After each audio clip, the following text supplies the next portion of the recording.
Hello students, myself Dr. Manpreet Kaur. Today we will discuss Down syndrome. Down syndrome is the topic from class 12 NCERT, right? What is Down syndrome? Down syndrome is chromosomal abnormality. Chromosomes में abnormality है. और होता क्या है इसमें? This is the autosomal disease, autosomal aneuploidy. What is aneuploidy? पहले तो ये समझो एनीप्लॉइडी क्या होता है. Down syndrome is autosomal aneuploidy. Aneuploidy क्या होता है कि जब क्रोमोसोम्स की नॉन डिस्जंक्शन हुई, मतलब सेपरेट ही नहीं हुई, मेयोसिस के टाइम पे जब एग बनता है, गमीट बनते हैं, तो क्रोमोसोम, होमोलोगस क्रोमोसोम सेपरेट होते हैं ना. होमोलोगस क्रोमोसोम सेपरेट ही नहीं हुए. कौन सा number? Chromosome number 21. Chromosome number जो 21 है उसकी नॉन डिसजंक्शन हुई है. मींस कि ये जो पेयर है, पेयर में होते हैं ना क्रोमोसोम नंबर. हमारे में क्रोमोसोम नंबर कितने हैं? क्रोमोसोम कितने हैं? 46 है. मींस 23 पेयर्स होते हैं नॉर्मली. और जो 21 का पेयर है, 21 वाला जो पेयर है वो सेपरेट ही नहीं हुआ. ठीक है, जब एग बना.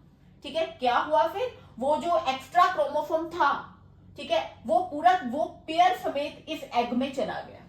फिर समझो नॉर्मली क्या होता है कि हमारे में 46 क्रोमोसोम्स है, मींस 23 पेयर्स. तो जब गैमीट्स बनते हैं तो 23 पेयर्स है, होमोलोगस क्रोमोसोम्स है. फर्स्ट का pair 1, 2 pair, second pair, third pair, fourth pair, ऐसे होते हैं ना क्रोमोसोम 23 पेयर्स. तो 21 नंबर वाला क्रोमोसोम जो है वो सेपरेट ही नहीं हुआ गैमीट जब एग बना, जब oogenesis हुई, सेपरेट नहीं हुआ. तो जो 21 नंबर वाला पेयर था वो पेयर ही पूरा एग में चला गया. तो एग में कितने क्रोमोसोम होने चाहिए थे? 23. हुए कितने? डाउन सिंड्रोम में एग में कितने क्रोमोसोम हुए? 24 हुए, क्योंकि 21 वाला जो पेयर था वो पूरा का पूरा एग में चला गया. ठीक है, कितने क्रोमोसोम हुए टोटल? 24 क्रोमोसोम्स.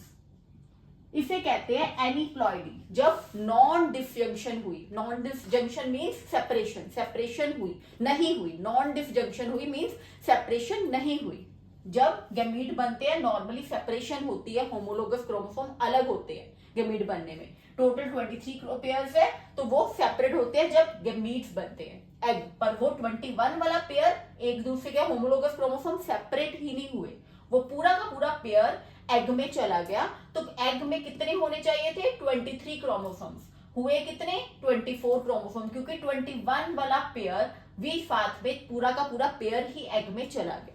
ठीक है, दिस इज एनीप्लॉइडी. और एनीप्लॉइडी में क्या होती है? ये this is trisomy of 21st chromosome. वी ऐसे क्यों कहते हैं? Trisomy of 21 chromosome. इसका क्या मतलब? ट्राइसोमी का क्या मतलब? नॉर्मली क्या होता है? ट्राइसोमी मींस एक एक्स्ट्रा क्रोमोसोम आ गया 21 का. ठीक है, नॉर्मली क्या होता है? N is genome. This is haploid number of chromosome. ठीक है, एन के साथ क्या हुआ? प्लस क्या हुआ? n+1. ये चीज बनेगी ना.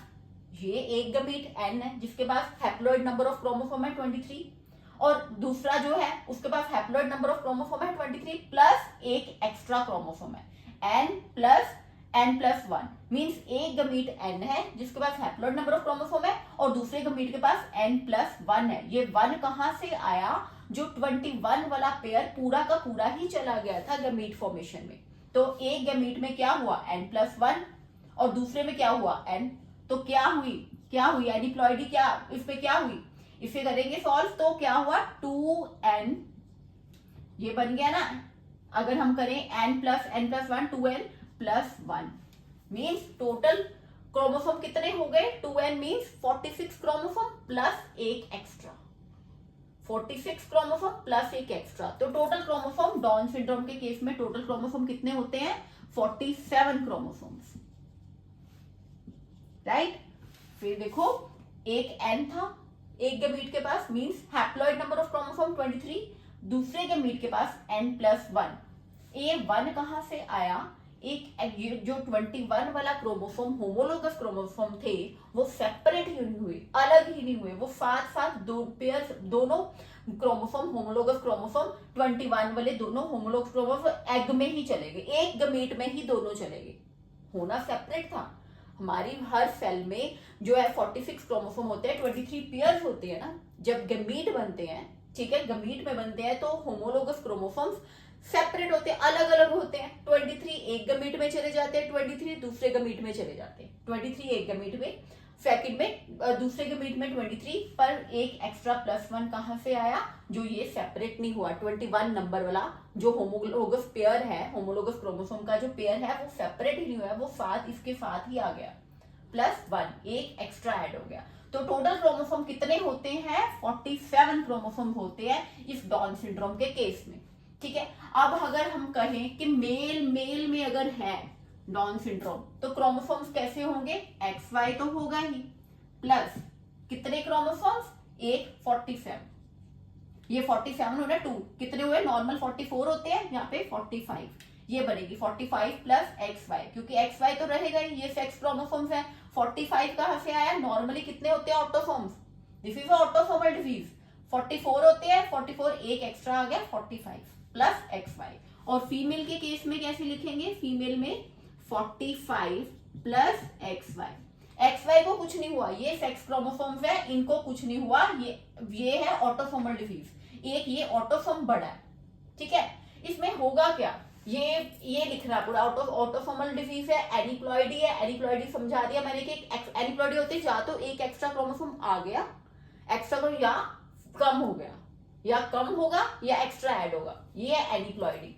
एनिप्लॉइडी कैसी होती है, जैसे एक्स्ट्रा क्रोमोसोम n+1, एक गमीट में एक बढ़ गया, एक गमीट n है, एक n+1 है, जब ये कंबाइन होंगे तो कितने क्रोमोसोम होंगे इंडिविजुअल में, 2n+1 मींस टोटल 47 क्रोमोसोम होंगे। 2n तो हो गया ना, 46 क्रोमोसोम नॉर्मली 2n होते हैं, n+n नॉर्मल ह्यूमन बीइंग में क्या होता है, n+n, haploid number of chromosome, haploid क्या बना 2n, ये तो नॉर्मल हुआ ना, बट डाउन सिंड्रोम में 2n+1 मींस एक एक्स्ट्रा क्रोमोसोम आया, कहां से आया, जो 21st क्रोमोसोम का जो पेयर है वो सेपरेट ही नहीं हुआ due to non disjunction, separate ना होना means non disjunction of chromosome during gamete formation, right. अब ऐसे बंदे को डाउन सिंड्रोम में क्या सिम्टम होंगे, मेंटल रिटार्डेशन होगी, ठीक है, शॉर्ट हाइट होगी उसकी, ठीक है, पाम में क्रीज होगी, ठीक है, और ब्रॉड हेड ब्रॉड होगा, और उसका IQ लेवल 40 से कम होगा, IQ विल बी